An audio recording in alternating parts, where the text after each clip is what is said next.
अबे ये लोग तो किस कर रहे हैं, किस कर रहे, किस कर रहे, किस कर रहे, किस कर रहे। अबे वो भी फ्रेंच वाला, फ्रेंच वाला, फ्रेंच वाला, फ्रेंच वाला, फ्रेंच वाला। सो हे गाइस, की हाल है। और जी हाँ, पहली बार तो नहीं, लेकिन बिग बॉस की हिस्ट्री में और नेशनल टीवी पे पहली बार किसी ने किसी को किस कर दिया, और वो भी फ्रेंच वाला। और हाँ, बिग बॉस ने सच में अपना दूसरा टाइप भी निकाल दिया है। एज इफ हर साल टीवी पे जो आता था वो काफी नहीं था। और मुझे फुकरा इंसान को बिग बॉस में देखने से ज्यादा शौक सीजन 2 देखने में लगा है।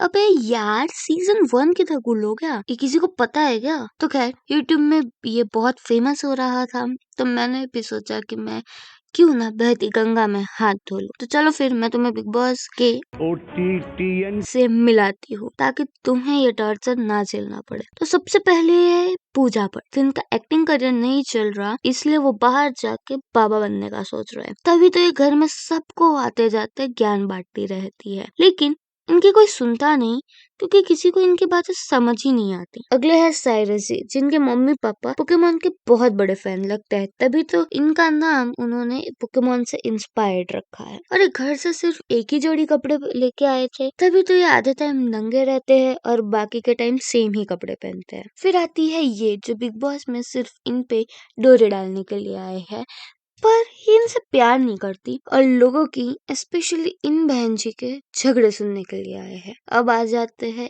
इस अंग्रेज के लौंडे पर। जैसे हमारे फुकरा भाई कहते हैं, ये फ्री वाईफाई है। सुबह कभी इनके पीछे मंडराते होगे तो शाम को कभी इनके पीछे, और ऐसे ही इनका पूरा दिन लड़कियों के पीछे मंडराते मंडराते निकल जाता है। अब आ जाते हैं घर के सबसे बड़े झगड़ालू इंसान पर। इनको झगड़ा करने के लिए कोई रीजन की जरूरत नहीं है, ये बस नॉर्मल सी बातों पे भी झगड़ा कर सकते हैं।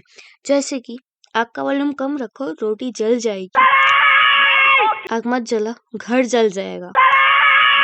ये सामने से जाकर दूसरों को पोक करते हैं, और अगर सामने से कोई बोल दे तो ये प्रिंसिपल को जाके कंप्लेन कर देते हैं और अपने आप को ही बेचारा बता देते हैं। जी हाँ, आपने सही समझा, इनका नाम बेबी का ही है। और हमारे अंग्रेज के लौंडे इनको बाबरी का बुलाते हैं। लगता है इनके बहुत सारे BF हो गए, लेकिन अब नहीं है, क्योंकि ये फेस रीडिंग करते हैं और उसमें बहुत टट्टी है। तभी तो इन्होंने अपने फुकरा भाई को दोगला कहा। तो जैसे ही कोई लड़का इनसे मिलता होगा, ये उनकी वहीं पे टट्टी फेस रीडिंग करके उनको भगा देते होंगे। अब ये जो इंसान है ना, इनका नाम अविनाश है, और इनको अपना सिंबल बनाना नहीं आता, तभी तो ये करने के लिए वो अपनी चीजों को फाड़ देते हैं। अब जिया जी का इस घर में कोई काम नहीं है, सिवाय एक दिन किसी के साथ अपनी दोस्ती तोड़ने के, और वही दिन रात को दोबारा से पैचअप करने के अलावा। अभी जो फलक जी है ना, वो पूरे दिन कुछ नहीं बोलते, और जब बोलते हैं तब बस बाबरिका जी के शब्दों को same to same copy paste ही कर देते हैं। अब ये दोनों जो है ना, वो सिलेक्ट नहीं हुए थे, जो कि अच्छा है, क्योंकि ये इनकी एक्स है, तो कोई झगड़े नहीं हो गए। लेकिन बिग बॉस को लगा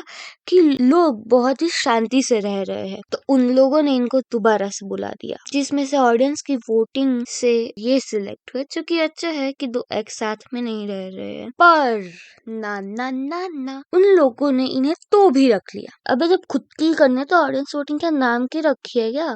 हल्लू। अब ये जो है ना, वो इनकी एक्स और इनकी एक्स बेस्ट फ्रेंड रह चुके हैं, तो झगड़े तो हो गए, पर इसने इन दोनों के साथ पैचअप कर लिया। तो बिग बॉस ने नॉमिनेट किया, जिसकी वजह से ये ही घर से बाहर निकल गए। लगता है कि इनकी राहु की दशा बहुत भारी चल रही है, तो दोबारा से झगड़े बंद हो गए। तो इन्होंने दोबारा से नॉमिनेशंस रख दिए, जिसमें इन्हें पैनिक अटैक आ गया। अरे वाह जी वाह, मिल गया बिग बॉस को कंटेंट, थंबनेल और टाइटल। और जब ऐसा कुछ होता है ना, तब लड़कियों को रोना तो होता, बट इनको अपना मेकअप खराब नहीं करना होता, तो इसलिए इन लोगों ने एक ऐसी कला प्राप्त की है जिसमें ये रोते तो है, लेकिन इनके आंखों में से एक भी आंसू का बूंद नहीं दिख। अब आ जाते हैं आकांक्षा पे। इनके क्या ही कहने, ये इतनी फेक है कि स्वयं बिग बॉस इनको आते जाते रोस्ट करता रहता है। और मैंने अभिषेक भाई का नाम नहीं लिया, क्योंकि इन्हें कौन ही नहीं जानता। अब आ जाते हैं खुद बिग बॉस के घर पर। इस बार इन्होंने कुछ इनोवेटिव करने के चक्कर में घर की अलग से बिग बॉस करेंसीज रख दी। सबको कुछ भी लेने के लिए चाहिए होती है। इसका मतलब ये है कि चाहे आपके पास रियल लाइफ में जितने पैसे हो, अगर घर में बिग बॉस करेंसीज चीज नहीं होगी तो बिग बॉस और कंटेस्टेंट्स कोई भी आपकी इज्जत नहीं करेगा।